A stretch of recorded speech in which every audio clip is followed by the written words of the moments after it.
Video में हम पढ़ेंगे कि जंपिंग स्टेटमेंट क्या होता है। पिछले वीडियो में आपको बताया गया था कि कंट्रोल स्टेटमेंट क्या होता है और कंट्रोल स्टेटमेंट का उपयोग सी भाषा में क्यों किया जाता है। कंट्रोल स्टेटमेंट के 3 भाग हमने बताया था। पहला था ब्रांचिंग, उसके बाद लूपिंग बताया था, और ब्रांचिंग में भी 2 था हमारा, इफ एल्स और स्विच केस।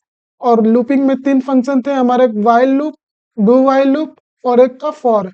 अब उसके आगे हम पढ़ेंगे जंपिंग स्टेटमेंट का उपयोग प्रोग्राम में कैसे किया जाता है। तो जंपिंग में जंप का अर्थ होता है कूदना। प्रोग्राम में कंट्रोल को एक स्थान से तुरंत दूसरे स्थान पे पहुंचने की क्रिया को ही जंपिंग कहते हैं। इसका क्या मतलब है कि जंपिंग का अर्थ होता है कूदना। मान लीजिए हमारा एक प्रोग्राम बना हुआ है, सेट ऑफ निर्देश बना हुआ है, उसमें से कुछ स्थान को छोड़ करके हमके, कुछ स्थान मतलब एक लाइन को छोड़ करके अगले लाइन में जाने के लिए हम जंपिंग क्रिया का उपयोग करते हैं। जंपिंग कथन प्रोग्राम में एक श्रेणी क्रम में व्यवस्थित निर्देशों में से कुछ को लांघ कर सीधे किसी अन्य निर्देश पर पहुंचने के लिए या कंट्रोल ट्रांसफर करने के लिए हमारा जंपिंग स्टेटमेंट का उपयोग किया जाता है। सीधा सीधा मतलब है कि ये प्रोग्राम बना हुआ है, उसमें से एक लाइन या 2-3 लाइन को लांघ करके हमें तुरंत अगली लाइन में जाना है, तब हम जंपिंग स्टेटमेंट का उपयोग करते हैं। जिसमें से हमारे मुख्य जो 3 टाइप होते हैं वो होता है हमारा ब्रेक, कंटिन्यू और गो टू। ये 3 मुख्य स्टेटमेंट होते हैं जो कि जंपिंग स्टेटमेंट में आते हैं। ब्रेक का उपयोग तब किया जाता है जब हमको प्रोग्राम से बाहर निकलना होता है, तब हम ब्रेक स्टेटमेंट का उपयोग करते हैं। और कंटिन्यू जो होता है कुछ विशेष स्थितियों में एक कुछ विशेष स्थितियों में लांघ करके अगले स्थिति में जाने के लिए हम कंटिन्यू स्टेटमेंट का उपयोग करते हैं। और गोटू जो है ये लेबल नेम पे काम करता है, आगे आपको बताया जाएगा। हमने बताया आपको कि ब्रेक का उपयोग आपने बहुत सारे प्रोग्राम में, बहुत सारे फंक्शन में देखा था, जिसमें हमने फॉर में आपको यूज करते, फॉर में भी यूज कर सकते हैं, वाइल में भी कर सकते हैं और डू वाइल में भी। या फिर स्विच केस में आपने देखा था कि हमने ब्रेक का इस्तेमाल किया था, जो कि क्या करता था, तुरंत प्रोग्राम या फिर कोड को समाप्त करने के लिए किया जाता है। यह नियंत्रण को लूप या स्विच से बाहर लाने के लिए उपयोग किया जाता है। जो ब्रेक होता है हमारा, ये वाइल में भी उपयोग कर सकते हैं, फॉर में भी और डू वाइल में भी। और स्विच केस में आपने देखा था जो कि ब्रांचिंग का पार्ट था, जिसका मुख्य उद्देश्य है प्रोग्राम से बाहर निकलने के लिए या फिर नियंत्रण को लूप लूप से समाप्त करने के लिए हमारा ब्रेक का इस्तेमाल किया जाता है। अब इसमें बताया हमने जंपिंग में 3 आते हैं, एक हमारा ब्रेक, दूसरा कंटिन्यू, अगला है गो टू। अब इसमें हमारा पहला गो टू का यहाँ पे प्रोग्राम हमने बनाया है। अब इसे स्कैन करके आप देख सकते हैं कि यहाँ पे हमने हैश इंक्लूड लिखा, इंट मेन लिखा हुआ है, और काउंट ये हमारा एक वेरिएबल है जिसको 0 वैल्यू दी गई है। अब हमने वाइल लगा करके काउंट को हमने लेस देन इक्वल टू 100 तक लिया है। यानी हमेशा काउंट वो तब उसका काउंट का शुरुआती जो है वो 0 से होगा और अंत होगा उसका 100 से।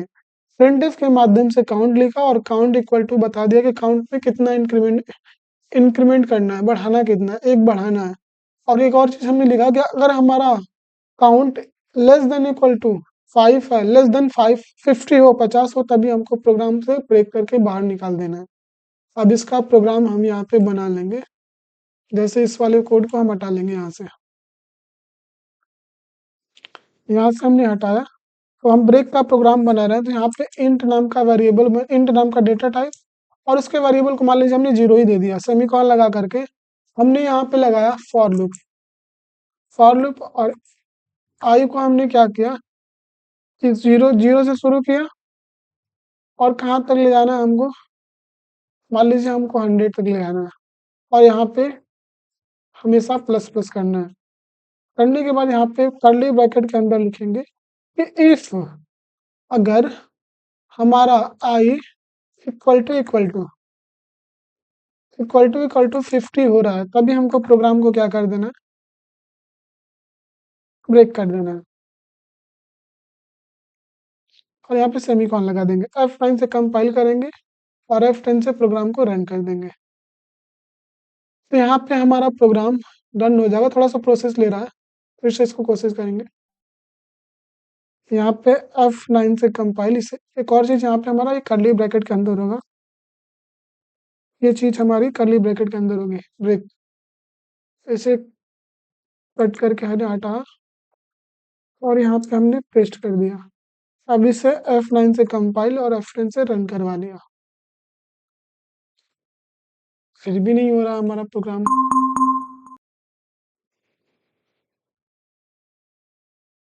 ये प्रोग्राम रन करेंगे, ये प्रोग्राम तब रन होगा जब हम यहाँ पे प्रिंटफ के अंदर बताएंगे कि प्रिंट क्या करना है। तो प्रिंटफ लिखेंगे यहाँ पे, परसेंटेज डी लगाएंगे और डी के बाद स्लैश एंड न्यू लाइन के लिए कॉमा लगा करके हमको आई लिख देना है और यहाँ पे सेमीकोलन लगा देना है। अब F9 और F10 दबाएंगे तो प्रोग्राम हमारा रन हो जाएगा। देख सकते हैं जो ही उसे 50 मिला वहीं से हमारा प्रोग्राम ब्रेक कर दिया है। देख सकते हैं, मान लीजिए अब हमको प्रोग्राम को ब्रेक करना है, जो ही उसे 10 मिले तब प्रोग्राम को ब्रेक कर देना है। यहाँ पे 10 लिखा हमने और F9 और F10 दबा देंगे तो प्रोग्राम हमारा रन हो जाएगा। और जो ही उसे 10 आएगा तभी वहीं से वो प्रोग्राम को ब्रेक कर देगा। तो इस तरीके से प्रोग्राम में, सी भाषा में प्रोग्राम में हमारा ब्रेक का यूज किया जाता है। जब भी हमको प्रोग्राम को रोकना होता है, ब्रेक करना होता है या फिर समाप्त करना होता है कोड को, तब हम ब्रेक का इस्तेमाल करते हैं। अगला हमारा जो जंपिंग का भाग है वो है कंटिन्यू।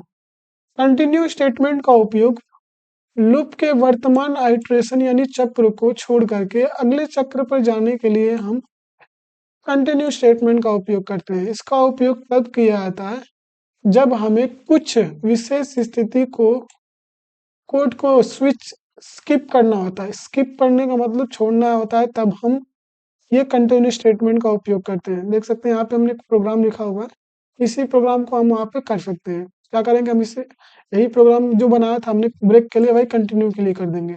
बस जहाँ पे हमने लिखा था ब्रेक वहाँ पे बस कंटिन्यू लिख देना है, सारा प्रोग्राम हमारा सेम सेम रहेगा। अब इसे क्या करेंगे, F9 से कंपाइल करेंगे और F10 से रन कर देंगे।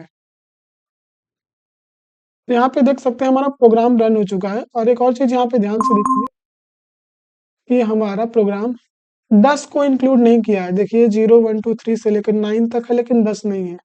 तो इसका उपयोग आपने समझ गया होगा आपने कि कंटिन्यू का उपयोग किसी एक स्थिति को छोड़ करके अगले स्थिति में जाने के लिए हमारा कंटिन्यू का इस्तेमाल करता है। यानी कुछ विशेष स्थिति को छोड़ करके ये सारे कोड को रन कर देता है। जैसे मान लीजिए हमको इसी प्रोग्राम में हमको 99 नहीं चाहिए और इसे F9 से कंपाइल करके F10 से रन कर देंगे तो यहाँ पे प्रिंट हो जाएगा, बाकी हमारा 99 नहीं दिखेगा आपको।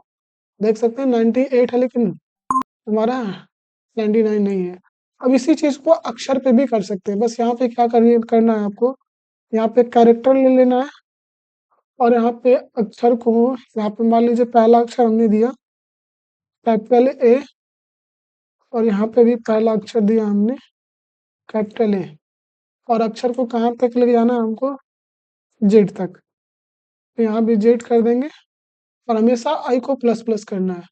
बस यहाँ पे क्या करना है आपको, बस मान लीजिए हमको रोकना है, हमको जो ही उसे के मिले इक्वल टू के मिलेगा तो वो कंटिन्यू कर देगा और यहाँ पे जहाँ परसेंटेज डी था वहाँ पे परसेंटेज सी हो जाएगा। F9 और F10 देख सकते हैं। अब यहाँ पे देख सकते हैं जे के बाद आपको के नहीं दिखेगा, आई जे के बाद के आता है तो के यहाँ पे नहीं दिख रहा है।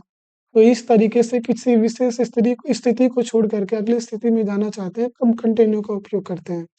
अब सेम प्रोग्राम पे हम गोटू का भी इस्तेमाल कर सकते हैं। गोटू का पहले यहाँ पे नोट्स देख लेंगे, गोटू किस लिए इस्तेमाल किया जाता है। तो यहाँ पे गोटू बताया गया है कि गोटू स्टेटमेंट का उपयोग लेबल नेम पर ये काम करता है और ये बिना शर्त के कूदने के लिए उपयोग किया जाता है और इसे उपयोग करना आमतौर पे सही नहीं माना जाता है क्योंकि यह कोड को जटिल और समझने में कठिन बना देता है। क्योंकि यह लेबल नेम पे काम करता है तो ये थोड़ा कंफ्यूजन हो जाता है। इसका सिंटेक्स यहाँ पे लिखा गया है, यहाँ पे देख सकते हैं सिंटेक्स हमारा है गोटू का और इसका प्रोग्राम हमने यहाँ पे लिखा हुआ है। ये प्रोग्राम हमारा है गोटू का। अब इसी चीज को करना चाहते हैं तो हम यहाँ पे जाएंगे देव C++ पे, ये पूरा हटा करके ये पूरा हटा लेंगे हम। मान लीजिए अक्षर को ही प्रिंट करना है तो इफ लगाया हमने और आई को हमने लेस देन इक्वल टू, हमको अक्षर को जेड तक ले जाना है तो यहाँ पे लेस देन इक्वल टू बराबर लगा लेंगे। यहाँ पे बराबर बराबर लगा करके हमको जेड तक करना है तो जेड लिखेंगे यहाँ पे जेड और यहाँ पे हम लगाएंगे एंटर करके कर्ली ब्रैकेट के अंदर हम यहाँ पे लिखेंगे प्रिंटफ लिखने के बाद यहाँ पे लगाएंगे %c, यहाँ पे /n न्यू लाइन के लिए, और यहाँ पे लिखेंगे आई, और यहाँ पे आई सेमी कॉलन लगाने के बाद यहाँ पे लिखेंगे आई को हमेशा प्लस प्लस करना है, सेमी कॉलन, और यहाँ पे गो टू लिख देंगे, और गो टू लिखने के बाद यहाँ पे लेबल नेम एक बना देंगे। मान लीजिए हमने गाजीपुर लिख दिया, या फिर मान लीजिए हमने इंडिया लिख दिया, इंडिया। ऐसे ही यहाँ पे भी एक लेबल नेम होगा हमारा, यहाँ पे इंडिया, जैसे लेबल नेम हमारा इंडिया है तो इंडिया, यहाँ पे कॉलन होगा। F9 से कंपाइल और F10 से रन। थोड़ा सा प्रोसेस होगा, यहाँ पे देख सकते हैं, यहाँ पे पूरा ए से लेके जेड तक के सभी अक्षर को प्रिंट कर दिया है। इसमें हुआ क्या है कि पहले पूरा प्रोग्राम पढ़ा है धीरे धीरे, फिर जो ही इसने यहाँ पे गो टू इंडिया दिखा है, तुरंत ही प्रोग्राम स्विच होकर के स्किप करके यहाँ पे इंडिया वाले लेबल नेम पे आकर के इस प्रोग्राम को रन कर दिया है। मान लीजिए हमको नंबर को प्रिंट करना है, तो बस यहाँ पे क्या करना है, आपको एक को हटा करके एक नंबर दे देना है। मान लीजिए एक से शुरू करना है, और ये इंटीजर कर लेंगे, इंटीजर इंट, और यहाँ पे भी हम जहाँ पे जेड लिखा होगा कहाँ तक आपको वैल्यू प्रिंट करना है। मान लीजिए हमको 1000 तक वैल्यू प्रिंट करना है, और यहाँ पे %c था, वहाँ पे %d कर देंगे। F9 से कंपाइल और F10 से रन कर देंगे, तो प्रोग्राम हमारा रन हो जाएगा और पूरा वैल्यू हमारा 1000 तक प्रिंट हो जाएगा। देख सकते हैं यहाँ पे। तो इस तरीके से हमारा जंपिंग स्टेटमेंट में गो टू स्टेटमेंट काम करता है। इसका मुख्य रूप से उपयोग लेबल नेम पे काम करता है, और इसका उपयोग करना थोड़ा कठिन माना जाता है, क्योंकि इसको प्रोग्राम में उपयोग करना काफी कठिन बना देता है। तो इस तरीके से आपका ये जंपिंग स्टेटमेंट खत्म होने के बाद आपका दूसरा चैप्टर पूरा कंप्लीट हो गया है। और इससे पहले जो भी टॉपिक पढ़ाया गया है नहीं समझ में आया होगा तो उसको आप कमेंट में लिख करके बता सकते हैं। अब मैं आपको वापस से बताने की कोशिश करूंगा और अच्छे तरीके से। तो आशा करता हूँ ये वीडियो समझ में आया होगा। समझ में आया होगा तो लाइक करिएगा, शेयर करिएगा। धन्यवाद।